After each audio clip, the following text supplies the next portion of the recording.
જો તમે દશા માતાના વ્રત કરતા હોય તો સાવધાન થઈ જજો। આવી ભૂલ તમે ક્યારેય ન કરતા। ભાઈ તમે દશા માતાનું અપમાન કરી રહ્યા છો।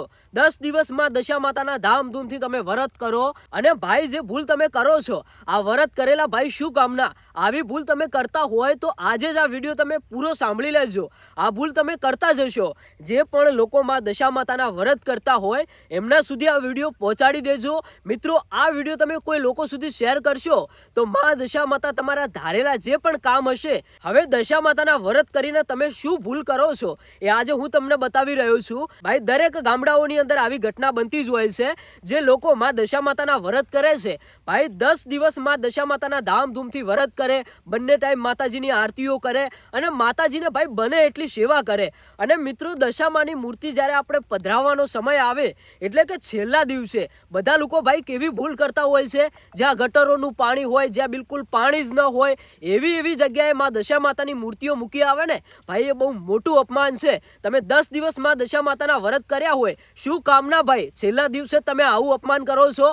તો આ વિડીયો બધા લોકો સુધી શેર કરી દેજો। જે પણ લોકો માં દશા માતાના વ્રત કરતા હોય બધા લોકો સુધી આ વિડીયો પહોંચાડજો કે જો ભાઈ તમે દશા માતાની મૂર્તિ જે છેલ્લા દિવસે પાણીની અંદર પધરાવવા જાઓ તો ભાઈ પાણી એવું હોવું જોઈએ જે બિલકુલ ચોખ્ખું હોય, ના તો ભાઈ ગટરોના પાણીની અંદર માં દશા માતાની મૂર્તિ પધરાવો। કારણ કે એ મૂર્તિઓ ભાઈ બિલકુલ પાણીની અંદર નથી હોતી, જે ભાઈ પાણીના કિનારા ઉપર મૂકીને આવતા રહે છે।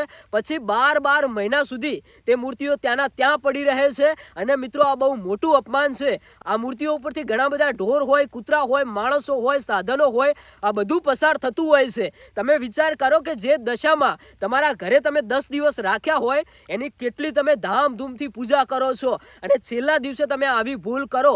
મિત્રો આ બહુ મોટું અપમાન કહેવાય। અને અમુક લોકો જે મોટામાં મોટી ભૂલ કરતા હોય છે કે દશા માતાની મોટી મૂર્તિઓ લાવે અને એ મૂર્તિઓ જ્યારે છેલ્લા દિવસે પાણીની અંદર પધરાવવાની હોય ત્યારે એ મૂર્તિઓ પાણીની અંદર નથી મૂકતા, પાણીના કિનારે મૂકી દે। જ્યાં ભાઈ થોડો ઘણો કચરો હોય, ગટર જેવું પાણી હોય ત્યાં મૂકી દે। પછી જે મોઘી મૂર્તિઓ હોય ને એ મૂર્તિઓ ભાઈ પાણીની અંદર ઓગળતી નથી, એ મૂર્તિઓ વર્ષો સુધી ત્યાં પડી રહે છે। તો ભાઈ મારું કહેવું તો એટલું જ છે કે જે તમે મૂર્તિઓ લાવો એ મૂર્તિઓ ભાઈ ક્યાંક ને ક્યાંક માટીની લાવો। માટીની માતાજીની સાંઢળી લાવશો તો ભાઈ એ પાણીની અંદર ઓગળી જશે અને માતાજીની ભક્તિ તમે એક સાચી કરી કહેવાશે। પણ જો તમે આવી મોટી મૂર્તિઓ લાવો અને સારા પાણીની અંદર ક્યાંક ને ક્યાંક વિસર્જન ન કરો, પધરાવો ન, તો ભાઈ એ દશા માતાનું બહુ મોટું અપમાન જ કહેવાય। મારું કહેવું તો એવું જ છે કે જો તમે દશામાની મૂર્તિ લાવો તો ભાઈ ક્યાંક ને ક્યાંક માટીની મૂર્તિ લાવો, એ જ ભાઈ બહુ સારી કહેવાશે। હું એવું પણ નથી કહેતો કે માટીની મૂર્તિ જ લાવવી જોઈએ, તમે તમારી ભક્તિ પ્રમાણે મૂર્તિ લાવી શકો છો,